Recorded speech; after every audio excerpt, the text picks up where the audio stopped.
Hello and welcome. You're watching The Buck Stops Here and I'm Barkha Dutt. Our top story tonight, we continue to look at the tenuous calm in Jammu and Kashmir in Handwara and Kupwara, where curfew was lifted for a few hours but had to be reimposed after protests erupted on the streets again. This, of course, after an allegation of molestation sparked unrest and led to the death of 5 civilians in clashes with security forces. Joining us now on The Buck Stops Here, our newsmaker Sajjad Lone, who's of course the political representative of Handwara. Handwara is his hometown. Sajjad, what can you tell us about the ground situation in Handwara today? No, there was a deal in the curfew for 3 hours, which was predetermined, and it was curtailed by half an hour. So there were some protests. I would say some anger on the streets is still there. There was a group of around 50 to 100 boys. And so, as it is the policy of the government to ensure that at no costs should there be any fatality, no use of force, no excessive force. So, what the police did and the administration, they decided to reimpose it and not extend it more than 3 hours. Okay. Now, Sajjad, the young woman at the heart of the storm, the one who appeared talking on the video that was officially released by the army, she's actually now gone on record before a magistrate to repeat what she said in the video, which is that no soldier mishandled or misbehaved with her in any way. Her mother gave a different account, but the daughter herself has actually stuck to what she said on the video. Why is this not helping contain the trouble that erupted over what happened to her?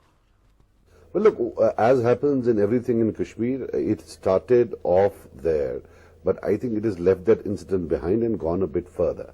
So that particular incident, of course, will be investigated, and there is a due course of law which will look at all the angles and take a final view.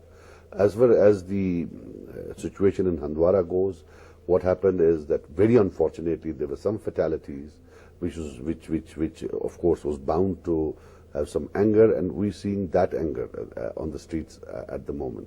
But all the other aspects, or the aspects of the female in question, what happened that day, and how the fatalities took place, will of course be investigated once things revert back to normal. Once the anger on the streets subsides, then of course the government would look at all the angles and then take action. Okay. Whatever the output of that probe is. Sajjad, where does someone like you find the middle ground between those who say this is a time for healing touch, which was a slogan of the PDP, and those who say that this is an attempt to actually malign the image of the army and draw it into a conflict? How do you personally find the middle ground between these two sentiments? Look, all I can tell you is that I'm the local MLA here, and we're supporting the coalition government. The government has tried its best after the initial accident, which we regret, which all of we regret, to try and be as much as try that there is no loss of life. What people say there hardly matters. What we are concerned here is that there should be no further loss of life, no use of force. If you look at neighboring Magam, I'm a witness to it, 14 policemen with grievous injuries. But since they were asked not to use force, one I saw with 4 broken teeth. So the point is that the government is acting against people who are angry in the most humane manner that's possible, right? And BJP and PDP are a part of that government together, right? And the government collectively is giving a very human touch. What people say there hardly matters. It is their people. These are the people, and of course they have to be dealt with all humanity that's possible. There is anger, and some people resort to violence, and we have to ensure that this violence doesn't lead to further loss of life. Yes. But this is as human as it can get after the initial accident, which is highly regrettable. Yes. What do you believe would give confidence to people who are protesting on the streets that justice will be done in the killing of these civilians, 5 civilians now? You see, what you're seeing today, we not only have to fight the perceptions of this current incident, but also the perceptions of the last 20 years. So it's not one incident that you can isolate it and say it's because of this or because of that. This government has been running for approximately 9 months. And there have been 6 years before that there was another government, before that there was another government. So once we talk of confidence building, it is also the good or bad work which has been done by the previous governments, which we have to rectify or repair here. So if there is any problem, if people are not willing to take government on face value, it's not because of this incident or because of these 9 months. It is a continuous process, a very long process, and hopefully I'm sure that we will try to first of all take some measures on the ground, in the town itself, ensure that there is less security presence there. Then there are other issues. They will all be dealt with, hopefully. And as I said, there is anger on the streets. Yes. And it is a part of it is legitimate. There have been fatalities. Who can condone fatalities? Who can say they're a good thing? There is that anger, and it will boil down. It will come down. Yeah. And then the civil society, the people, the government representatives, they will talk, and then hopefully we can restore that confidence which seems to be shattered or dented a bit. Broken right now, yeah. Let me ask you a quick last question, Sajjad. You are yet to take charge of your ministry in the PDP-BJP government. One believes you're in a sense angry with the role that you've been given. But there's a larger question that the opposition raises again and again about the ideological disconnects between the PDP and the BJP and whether those are making it tougher to contain the situation and bring back peace. How do you respond to this, and when do we see you becoming part of the government again? Barkha, this is not the best time to talk about it. I hope you do a separate program for it and we can, give our inputs. But I'll tell you one thing. I think this government will work. There's a section of media. I have said this on your program long time back. You see, one is the people of Jammu and Kashmir who vote. Then in Jammu and Kashmir, then there is a media in Delhi who have their own favorites. Now, they feel that there should be not this government, should be some other government. So they come up with this script, the ideological difference, this and that. I don't see it. There is a clear-cut mandate for governance, and I think they will govern. That's all I can say. I have nothing to add, nothing to subtract, but this is certainly not the right time to talk about it. All right, Sajjad Lone, MLA from Handwara. We hope peace is restored soon on the ground in a sustainable way. Thank you for joining us on the buck stops here. Moving on now to our special focus on the buck stops here today and our exclusive report by my colleague Sudhir Ranjan Sen. The Handwara impact. The army seems to be shifting strategy and approach. We have learned from highly reliable sources that the army has made it clear that it does not want to be drawn into any situation that brings it into direct conflict with the local population. Instead, it wants its role to be strictly restricted to counter-infiltration and counter-insurgency operations. An alleged molestation, protest, stone pelting and 5 civilians dead. The forces say the crowd tried to overrun an army post, compelling them and the police to fire. Protesters say bullets cannot be the response to stones. The summer in the valley is heating up and a cycle of violence appears to be in the making.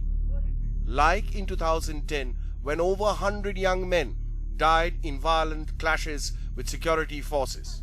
The young woman at the heart of the Handwara storm has gone on record before a magistrate to say no soldier molested her, contradicting her mother's account of the event.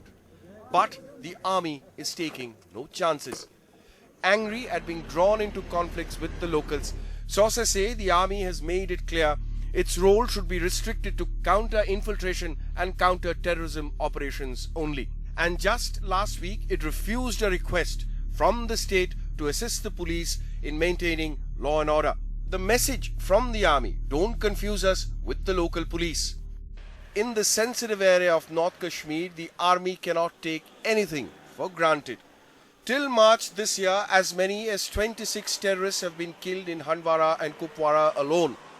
The area is a major infiltration route. Terrorists also use the dense forests here to dump weapons. But faced with increasing street protests and more worryingly massive turnout at funerals of militants, the army's anti-terror operations have a new challenge. The police, the fort says, must carry its own share of burden. Changing tactics according to the ground requirements is a mark of a professional and a nimble force. But that said, this change perhaps highlights the need for a political engagement for a more comprehensive solution. With camera person Sajjad Lone in New Delhi, Shruti Ranjan Sen for NDTV. All right, on to our debate now. Let's introduce our panel. With me in the studio, General Atta Hasnain, who's of course been a general officer commanding in the Kashmir Valley. Also with me on the program, General Jaswal, who's of course been a former Northern Army commander. Also joining me tonight from Srinagar, Shujat Bukhari, editor-in-chief of Rising Kashmir. And from Jammu, Anuradha Bhasin Jamwal, the executive editor with Kashmir Times. Let me start with you, General Hasnain. You have written two extremely complex and nuanced and, in my view, excellent pieces, both on the NIT, Srinagar storm, and now what's happened in Handwara. How do you see this new approach by the army, not officially declared, but reported by us through sources, that look, you're hurting our image and you're converting us into the Jammu and Kashmir police. We are not the police. In fact, even in Handwara, the families themselves, sir, are blaming the police and not the army. How do you see this new approach? Firstly, Barkha, let me make it very clear. The army is only reiterating what it has always said. Yes. That is the concept of operations. The army's role is counter-infiltration and counter-terrorism. But who can forget the fact that Jammu and Kashmir is a troubled state, it's a border state. It's a state where we've got a proxy war which is on. It's a state from where operations can start in 72 hours if a trigger happens to just come by. It's an area where logistics for the army means protection of your lines of communication. Given all this, it's very well to have a concept of operations, which is very good. But at the end of the day, there has to be an integrated grid. And that integrated grid means all elements of the security forces working together. I remind you of 2010. Yes. And General Jaswal is on this show and he will confirm this. How things started changing in 2010 was the core group meeting of 15th of September 2010, in which it was agreed that there will be a clear division. The police will handle all the urban areas. The army will only handle the rural areas and prevent the upsurge of mobs coming onto the national highway. It worked wonderfully and that is how it stopped. But General Hasnain, I was there in 2010 when those 100 boys died on the streets in clashes with the security forces.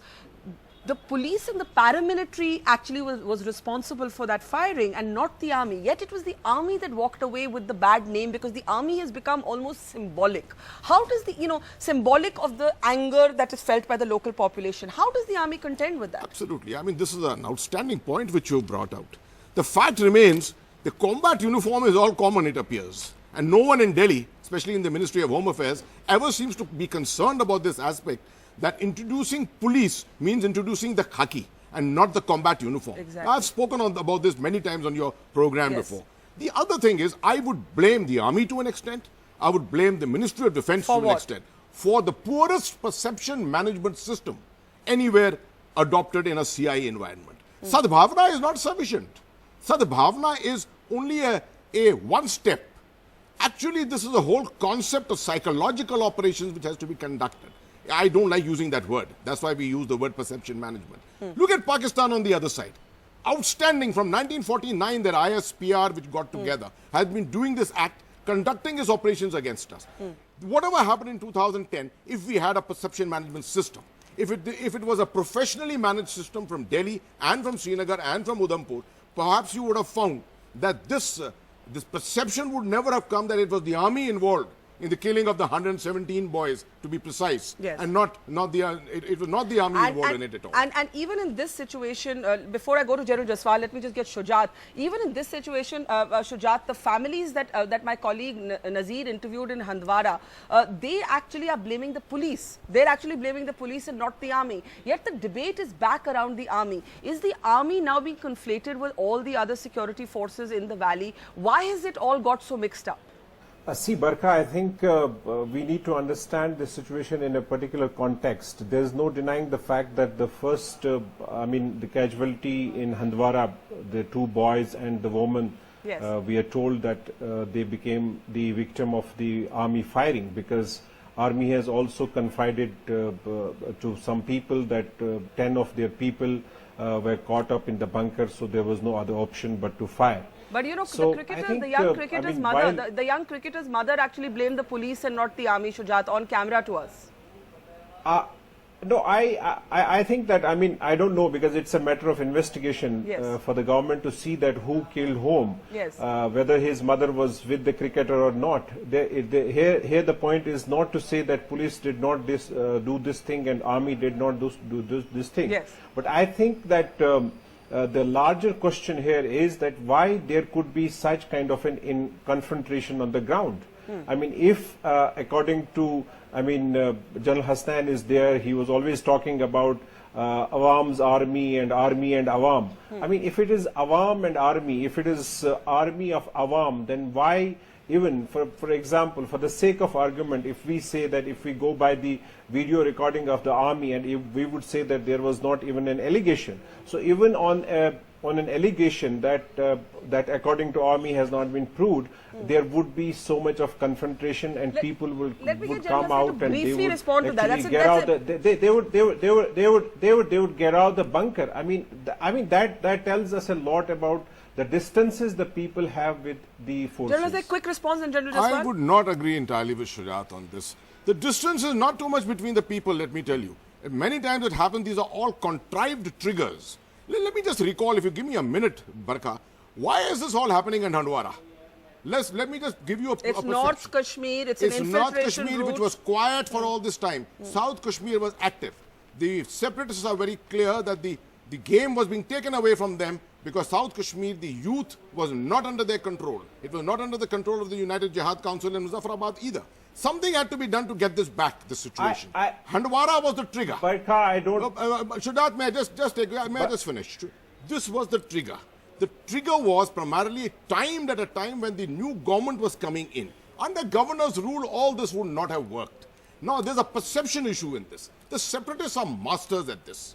They have made out a plan for it, made sure that the trigger was given at the right time. Whatever else flowed out subsequently has all been handled by various elements of the separatists who are present in Handwara itself. But sir, that will still raise the question about what the SOP should be when you're confronted with an angry No, there can be mob. no SOPs and on this. five civilians have died, and we have to remember Barka, that. for the last thing, let me just clarify.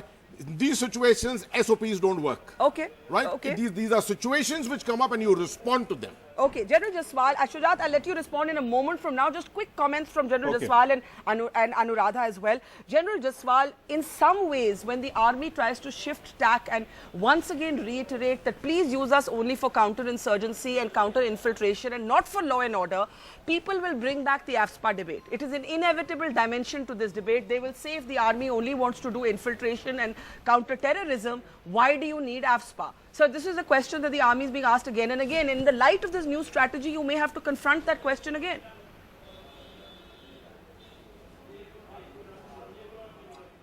First of all, counter-terrorist operations, it entails working in hinterland too, launching operations in the hinterland.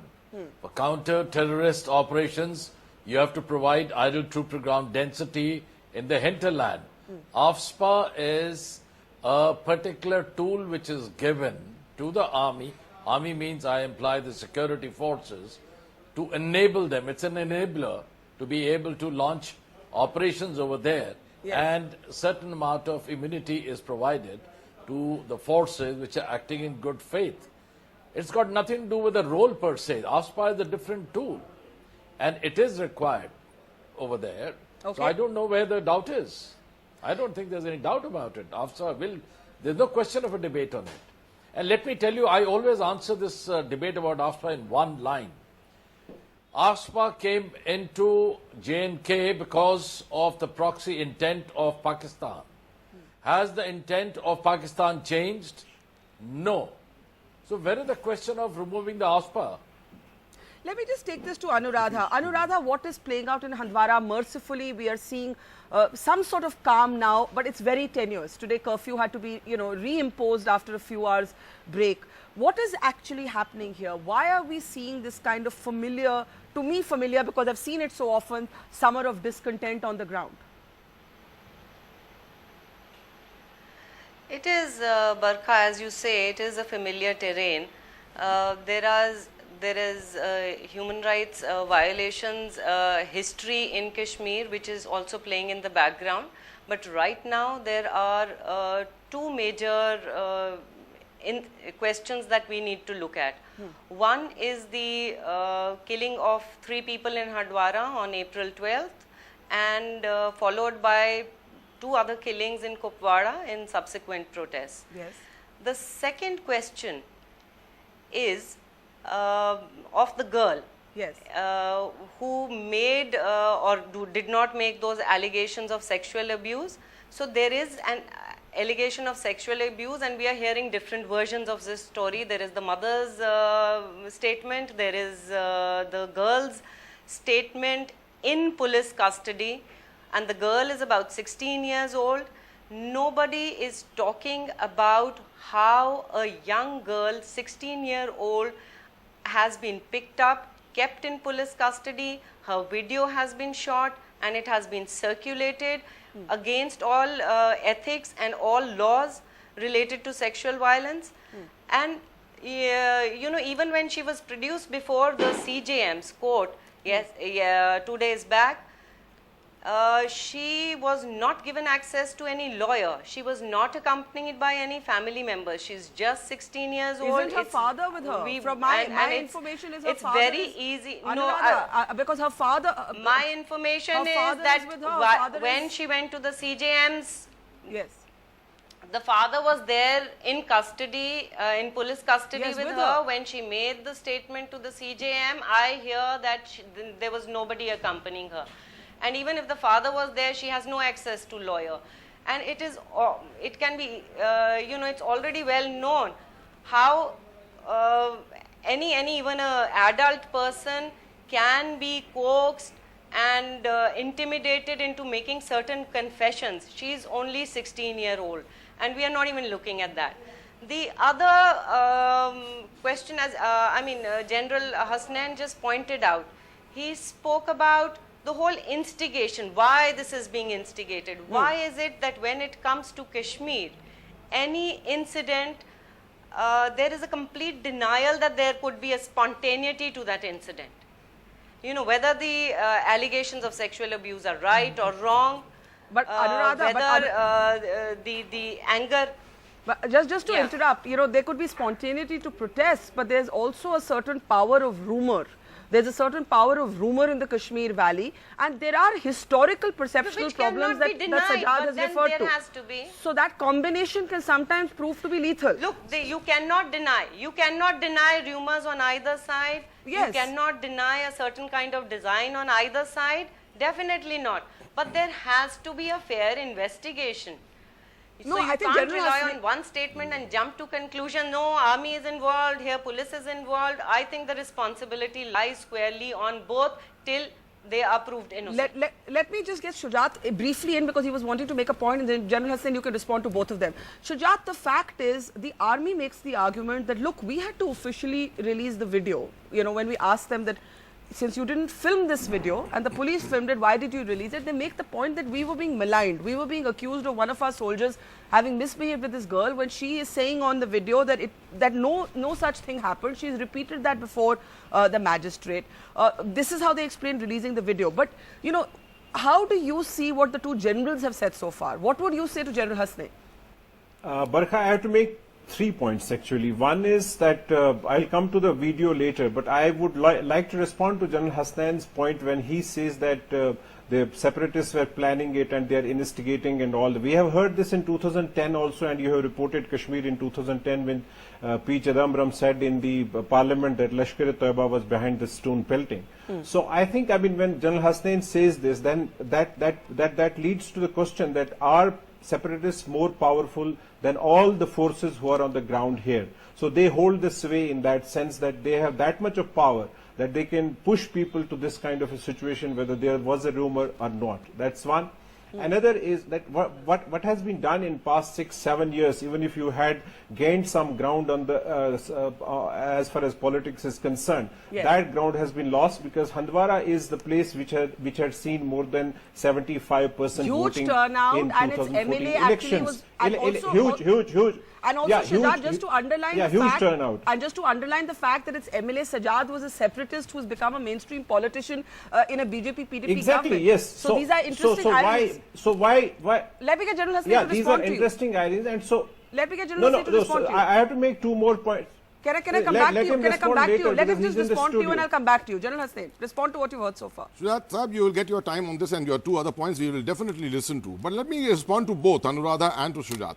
The first for Anuradha, let me tell you, is this game of what I call obfuscation. You know, you obfuscate everything, make sure that it's neither here, neither there, institute an inquiry, then inquiry carries on forever and no answer ever comes out. Ultimately, what happens? The issue has been thrown up. It's become international. Human rights people are concerned about it. It's in the media. The separatists get their space. This is what they're looking for. They're not looking for solutions. They're looking for their space, which has been lost out all this time. What would you have done, sir? What would you have done if you were the general officer commanding right now in this situation? What would you have done? The most important thing at this time is to, first of all, de-escalate. Yes. And that means, you know, actually, Barkha, our relationship with the Awam is excellent. Our younger officers, leave it to our younger officers, some of our battalion commanders and brigade commanders, their outreach is outstanding.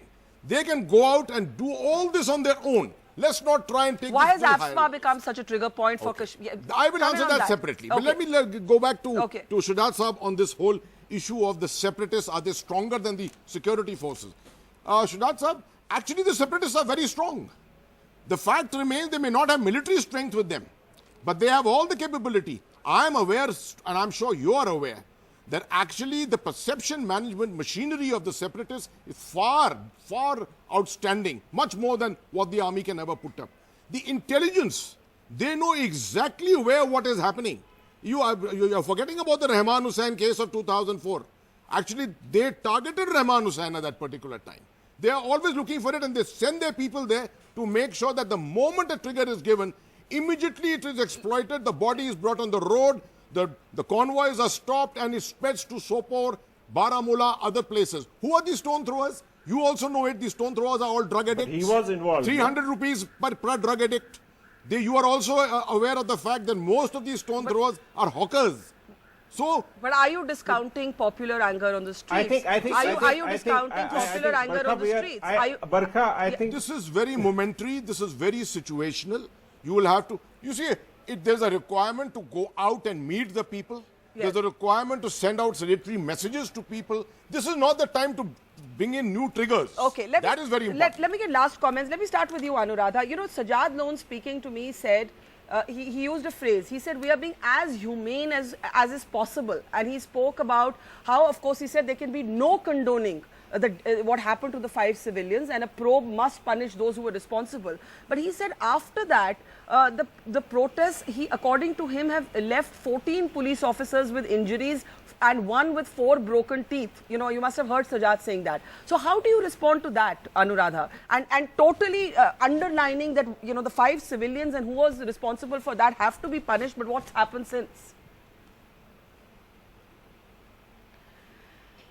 Look, first of all, I mean, to deal with the anger, to address the anger, you cannot bring in the separatist argument and say that the anger only needs to be tensions need to be de-escalated. Of course, that is one aspect, and the political leadership, as compared to 2010, they're going into the field, they're going and meeting the families, they're going and meeting the different people in Handwara and other places. Yes.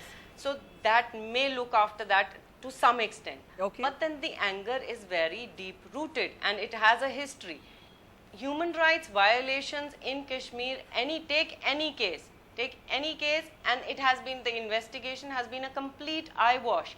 Whether there have been court cases, whether there have been some judicial inquiries, so-called judicial inquiries. Would you agree that Machil would be different? Machil would be different? Machil was an exception. Where the army itself it came at a time when yes.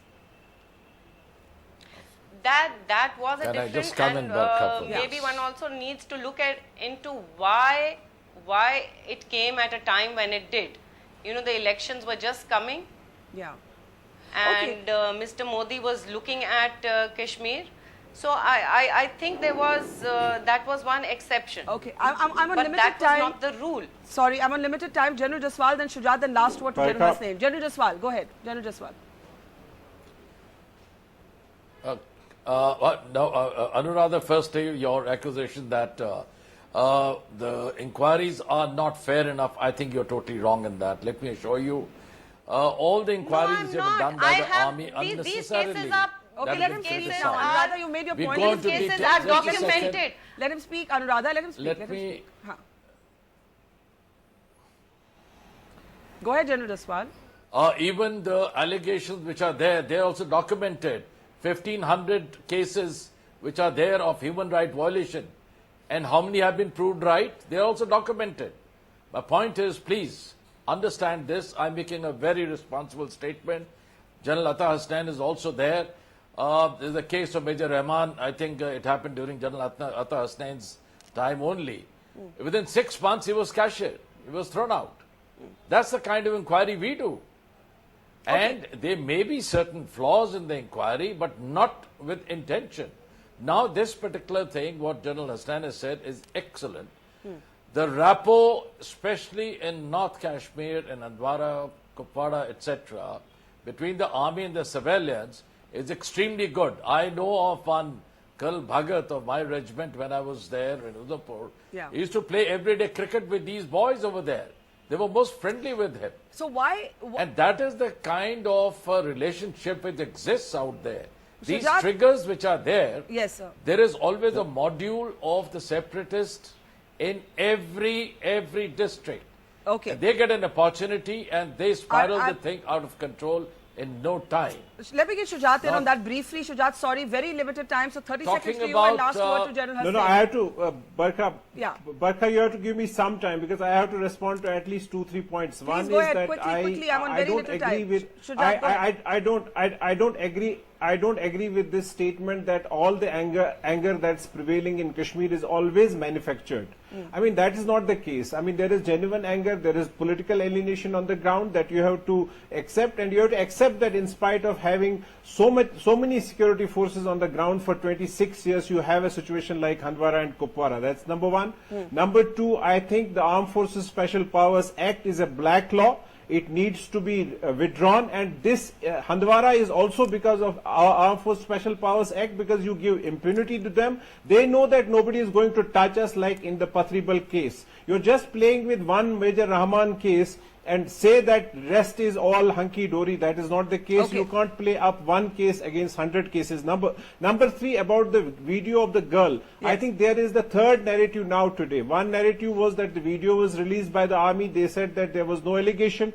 The mother said that it is she was coerced. And today, the lawyers have met the girl at her home. She is free now. I mean, under the police guard, but they have met her and she has said that she was cursed. So there are so many narratives. The problem is that you are not approaching Kashmir politically. You always try to see it through the prism of law and order and security Let me give concerns. the last word That's to the General only Hasnain. problem. Shujat, I'm sorry I'm interrupting all of you, but it has to be the last word. I'm on very little time. General 30 Hasnain. seconds, No, Barkha, just no one more. line. One line. I Okay, want one to say. line. What is your one line? Then General Hasnain can have the last word. Anuradha, one line. I just want to add to what Shujat If said. General Hasnain has and the to last add to word, that, then how can we have a the solution? army- Arey, ye kya baat hui? Someone has to have the last word. Someone will have the last word, army then the has other side will always say ye been kya talking about. In this case, not army General has Hasnain. always Arey, been chaliye now. talking about Come on. What do Major we have? Rahman case. Let General Hasnain. Anuradha, quickly, your one line. Look, I'll have to go for the other Yeah. program. Yeah. Yes, Talking Anuradha. about Major Rahman case, and this is a reflection of a clear patriarchal mindset. Major Rahman, I think they're referring to the Handwara Badarpai in 2003 double rape cases. The mother and daughter were raped. Yeah. And the allegations were of rape. And the findings of the court-martial proceedings are that the major is held guilty of misconduct. Anuradha, we're going back Now, into history, this which only from those of a us who are very- obsessed with Jammu and this is Kashmir a will very remember. Let's sexist- talk about the here and now. The point is, these are, we're deep diving into details that all of five of us will know, but we have to think of our viewers out there. Now, the larger point, General Hasnain, on AFSPA. 30 seconds. AFSPA. 30 seconds. AFSPA. AFSPA, I think, Barkha, we leave for a subsequent debate because it's going to be a very detailed discussion, and I request that actually we should have Sajjad Saab and Anuradha both join us in a debate, and I would be willing to Yes. join them in debate Okay. on that. But coming back to your original thing which you started Yes. this discussion with, the aspect of integration, whether the police and the army are going to be separate and work separately. Let me tell you, counter-terrorism grid, and I entirely agree with what General Jaswal said, you cannot divorce the two. The police, without intelligence, where is the army going to work? And ultimately, even if you are in a counter-infiltration portion on the right on the LOC, the intelligence for that lies deep in the hinterland. So you're You saying this cannot- new approach is not realistic? This is not realistic. It may be conceptually correct, but ultimately, practically on ground, it will not work. Okay, as they say about Kashmir, there are not just two sides to a story, but often 7 sides. And what we try on this program is to give all dimensions space. We'll have to leave it there because of limited time. We'll continue our special focus and bring all of you back for a special debate on the Armed Forces Special Powers Act. Thanks to our panel tonight. Moving on now to our other big political story on the buck stops here tonight.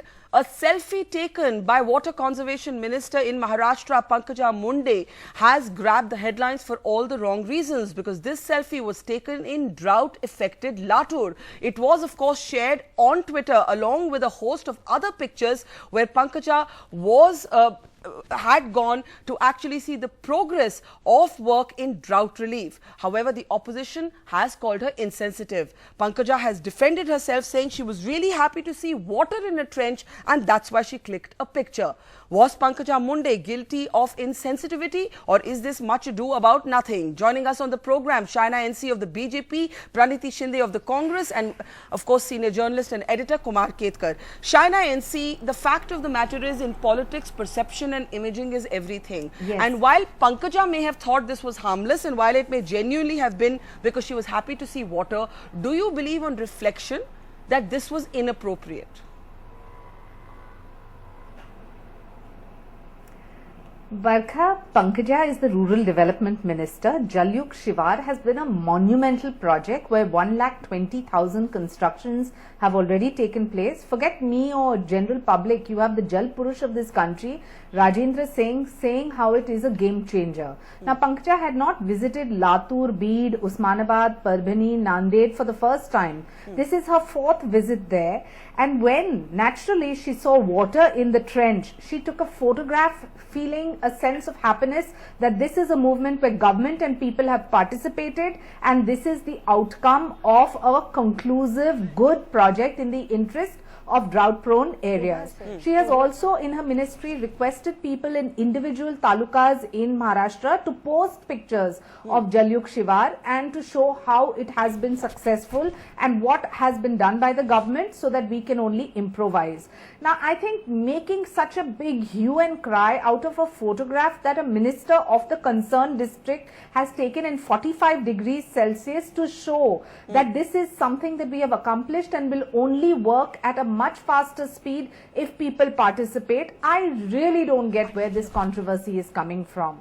You've got clarification after clarification given by her and by the ministry itself to say that this is not the first odd selfie. There are people in villages that have also been sending selfies, some of which are happy, some of which are question marks vis-a-vis completion of the projects, etc. And do understand, the people who are raking up this controversy are the people why we are in this plight today. 70,000 crores spent by the Congress NCP and not 1% more of irrigated land.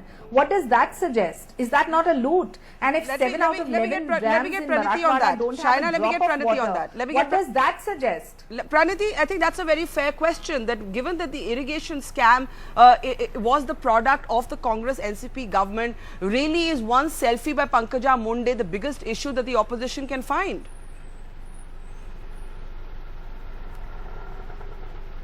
You know, let me just say, this is not one incident in isolation.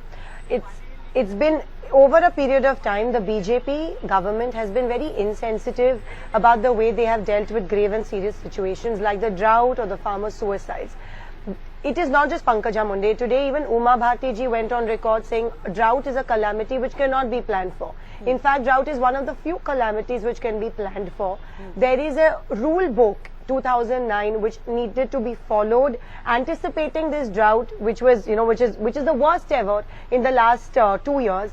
And I think let's not politicize this issue. This selfie is one random act. It's a very insensitive act on the part of the government. Let's not trivialize the issue by who's taken a selfie or what. It's just the insensitiveness of the government to handle grave situations like the drought or the farmer suicides. And let's not, two wrongs don't make a right. So let's just try and think how we can deal with this better. Kumar Ketkar, the fact of the matter is that whether it's the irrigation scam of the Congress NCP government in Maharashtra or Kerala officials who have damned both the Prime Minister and Rahul Gandhi for visiting during the fire tragedy that took place in Kollam, that too, some would say, speaks to the need for important politicians to be photographed at important events. The fact is, politicians may say, Kumar, we're damned if we do, we're damned if we don't. Is Pankaja Munde's selfie really a big issue for you as a Maharashtrian? I don't think Pankaja Munde's selfie issue is a very big issue at all.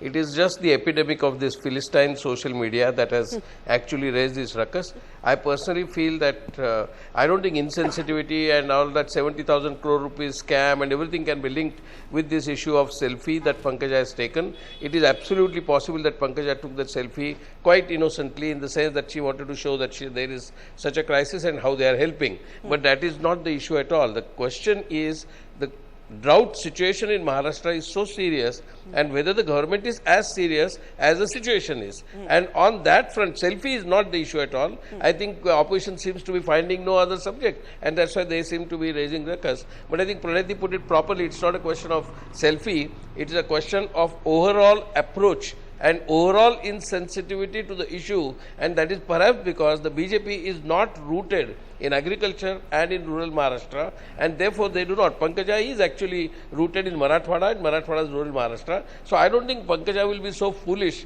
and so idiotic to take a selfie which will allow her to actually make an issue out of it. Kumar, so you are saying the selfie is a non-issue? Yeah, I don't think selfie is a big issue. May I please respond? Do you believe that in this age of social media, she's been put on the defensive, Kumar? And then I'll let Shaina come in. Well, actually, these kind of issues to be picked up and put on social media and trying to question every single action of any minister, any writer, any actor, I think is going just too far. And I think the selfie issue of Pankaja Munde is completely non-issue. The issue should be how the drought is to be tackled. So on that, what would be your question to the BJP? On the drought handling, what would be your question to the BJP, Kumar? Drought handling has been miserable even during Congress and NCP rule. It has been continuous story. And let us admit two facts, simple facts.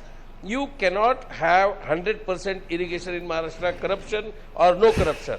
You cannot have 100% land irrigated with or without rains, with or without dams. Let us face it. The problem is Maharashtra has a large, huge rain shadow area, and we have to manage agriculture within the limits of possible rain and within the limits of possible irrigation. That is how the planning should be done, recognizing the limits. And I think that is a problem. All right, Shaina, let's bring you in there. Shaina, go ahead. May I reply? Yes. Barkha, first and foremost, our government came into power 2 years ago, and the first thing we did was Jalyuk Shivar, only because we thought that this is a solution where 20,000 villages can be irrigated irrespective of climatic patterns. It could be hailstorms, it could be drought, it could be flooding, etc. Now, the kind of implementation of our government is not just limited to irrigated land, it is also to ensure that the farmers' lives are empowered and we are not just constantly doling out subsidies, SOPs, rice at 2 rupees, wheat at 3 rupees, etc. Whether it is educational packages which go down to drought-affected zones, not just primary, secondary, but also postgraduate for the first time in the history of Maharashtra, whether it is using technologies like in Israel where you use 1 drop per crop, better technology to ensure that we have cash-rich crops, better systems so that the farmer earns money, loan waivers and these kind of subsidies have been in the past as well. Whether they reach down or not was a huge question mark. But our government has constantly said solar water pumps, better crops, better irrigation. And if in Maharashtra we can't even increase our irrigated land by 1% after spending 70,000 crores, what does it speak? Today, if in Marathwada you have 11 dams, out of which 7 don't have a drop of water. When Mr. Khadse went to Latur and to Miraj, the entire project was to take water from a defunct dam which existed, and we have implemented that 30 lakh liters of water are reaching Latur and Bid every single day. So I don't think that we've not done enough. If at all, when we market it or speak about it, you say you're only talking. When we show it, you're saying you're only showing. So what does one do in this scenario? You have to empower the farmer so that he has a better crop, a better livelihood, and does away with the dismal situation that has been a backlog of history. Pranati.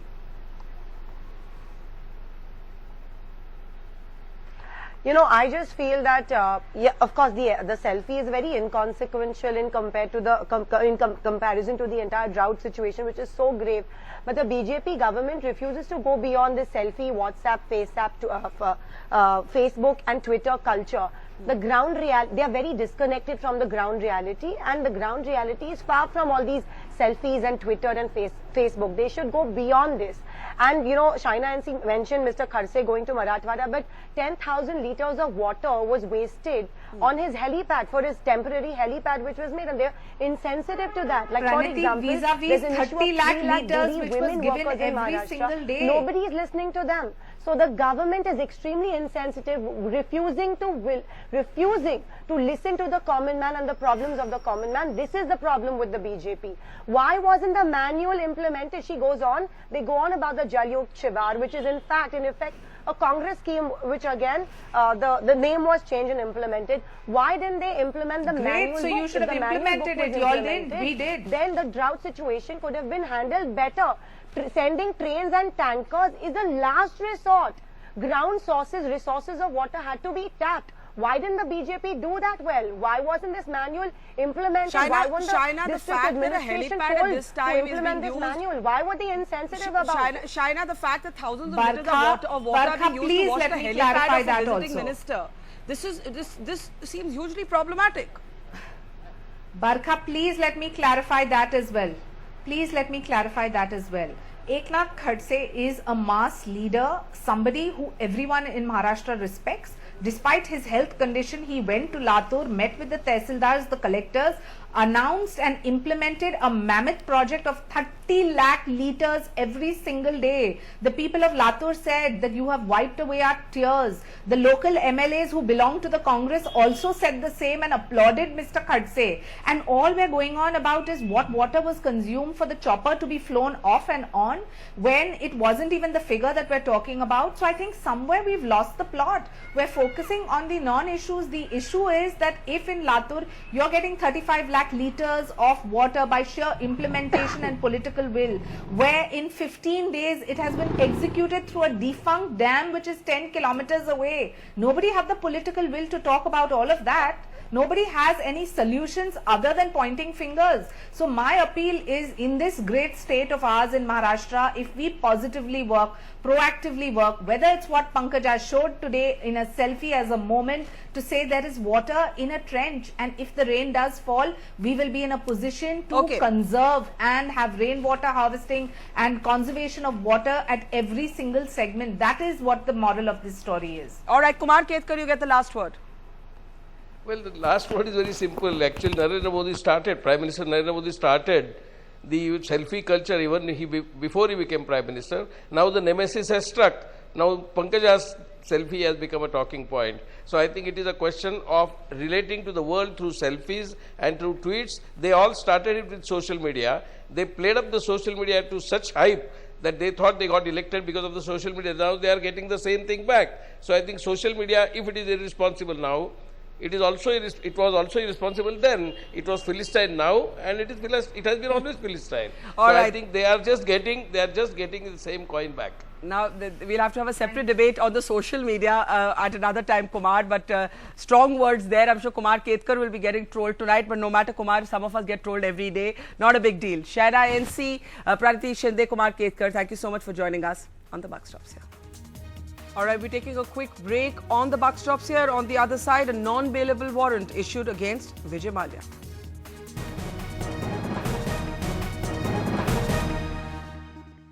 court has issued non-bailable warrant, that's all. Pressure stepped up on liquor baron Vijay Mallya after the Enforcement Directorate submitted documents claiming that out of 950 crore rupees taken as a loan from IDBI Bank for Kingfisher Airlines, 430 crores have possibly been used to buy properties abroad. Kingfisher Airlines denied these allegations, claiming that more than 430 crore rupees have in fact gone out in foreign exchange for legitimate purposes. Further adding that their officials have been cooperating with the investigative agencies, a claim that the Enforcement Directorate strongly countered. Huge setback for Vijay Mallya. First, his diplomatic passport suspended and now a non-bailable warrant issued against him. What can now happen as per protocol is that the Enforcement Directorate will approach the Ministry of External Affairs, who in turn will approach the Interpol and issue a red corner notice to bring back Vijay Mallya to the country at the earliest. In Mumbai, Ankita Sinha for NDTV.